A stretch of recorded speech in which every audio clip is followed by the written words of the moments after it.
Shalom. First and foremost, I want to say all praises to Yahweh Bahashim Yahweh Shai. Double honors to the apostles and elders of Great Millstone.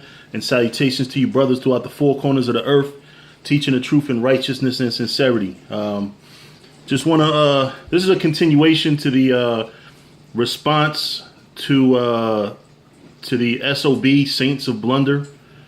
The first video, we covered scriptures that say in the Old Testament you still got to keep the law, and now and we also covered where Salak Yahweh Shah himself through Matthew brought out that you still have to keep the law, but there's a deeper part of the law. See, just to kind of recap a little bit, it's one thing to not murder people, right? Whoop-de-doo, you didn't murder anybody. But if you're a hateful individual towards people that you don't have any reason to hate, then you have the spirit of a murderer inside you. Just like if you don't commit adultery, because you got a lot of people that's getting on Zabak and Maharaka and all that are just as much adulterers as they are or have been, because you have that spirit of an adulterer in you. You just haven't actually been caught, or you haven't committed adultery. You know what I mean? But you still look at a chick, not care whether she married or not, and be like, yeah, she could get it. You know what I mean? So, you have to be very, very careful. You're condemning people that may have done certain acts, may have been murderers, thieves, adulterers, killers. But if you have the spirit of a thief, because that's why the scripture, one of the 10 commandments say, thou shalt not covet. You're not even supposed to want things that belong to your neighbor. You know what I mean? Because even though you might not actually steal it, the fact that you want his shit, you have the spirit of a thief inside you. You know what I mean? So you have to purge that out. This truth is easy, but it's difficult. You know what I mean? It's on the surface level, it's easy, but when you get down to the fine points of the truth, it's difficult. So I'm going to start with Romans 6 and 14. Obviously, I'm going to get to that scripture.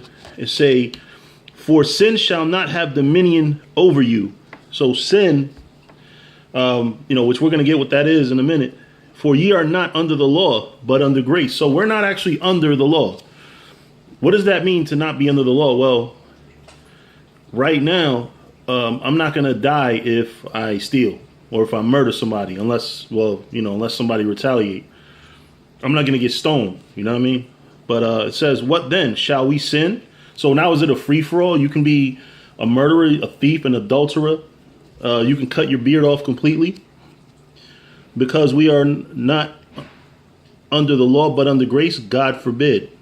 So no, you're not supposed to sin. You're still supposed to keep the laws of the Most High. All right.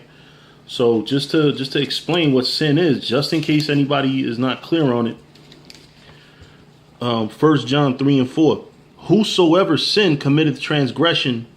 Salak.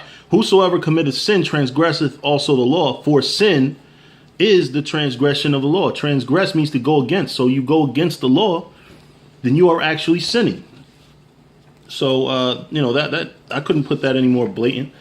I'm gonna get Romans 7 and 8, and I'm gonna read all the way up to 14.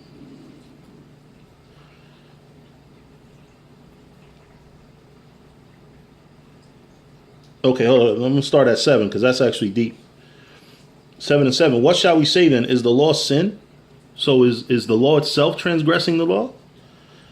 Because a lot of the motherfuckers that's out there pushing the law, those are the ones that's sinning. Those are the ones that are actually wicked, man. God forbid. Nay, I had not known sin but by the law. So in other words, is the law itself sinning? And the scripture said no, because without the law, I wouldn't know that I'm sinning. Then it says, for I had not known lust, except the law had said, thou shalt not covet. So you wouldn't know the law. You wouldn't be able to identify and categorize your behavior without the law. So it says, but sin taking occasion by the commandment, because if we were a society without laws, then people could just do everything they want, their heart's desire. then you won't know right from wrong. So that's what this is talking about. Wrought in me all manner of concupiscence, for without the law, sin was dead. Because there's no sin, where there's no law, there's no sin, right? So it's the same thing where if there were no law, then man would just, especially Israelite man, would just be eating pork, shrimp, crab, lobster. We would be just like the other nations. There would be nothing to separate. You know, the law is actually a code of conduct. You know, the nations can eat pork, shrimp, crab, and lobster all day, but when the Israelites do it, that's when it's, something that the Most High gets concerned with. For I was alive without the law once, but when the commandment came, sin revived and I died. And the commandment which was ordained to life, I found it to be unto death. Because now when you know the law, now you know that you are worthy of death. Because you fuck up all the time, man. You go on a bus and you sit on a seat that a woman just left that had her period. Your woman cooks for you on her period. You sleep next to your woman on your period. You go out to eat and you're eating from a place that cooks the same grease as pork. Even though you might be getting French fries, you know what I'm saying? Them French fries got pork juice all in them, you know? So that's what that's talking about. You know, you fuck up all the time. We're worthy of death, man. And a lot of times, even inside ourselves, we in the truth, man, we can be mad at brothers for no reason. That's the spirit of a murderer. You deserve death. Let's see. And the commandment which was ordained to life, I found to be for sin taking occasion by the commandment deceived me, and by it slew me. So the commandments, the laws actually kill people. You know, because you actually used to die when you used to commit sin. But, now, Paul is saying it made me realize how fucked up an individual I am. So it says, wherefore the law is holy, and the commandment holy and just and good. So the law itself is good. It just shows me what's wrong with me. All right.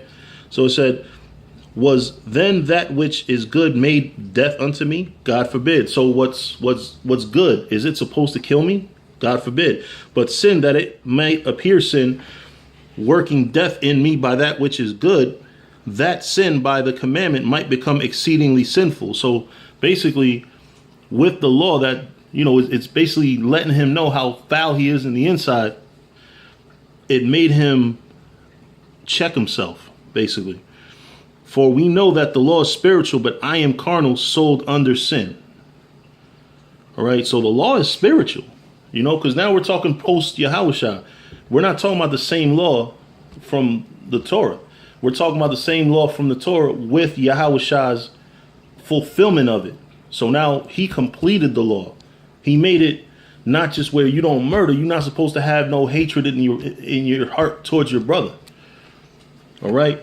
So with that, I'm stop for a second because I'm actually multitasking again, and I'm going to resume with the next sit down. Shalom.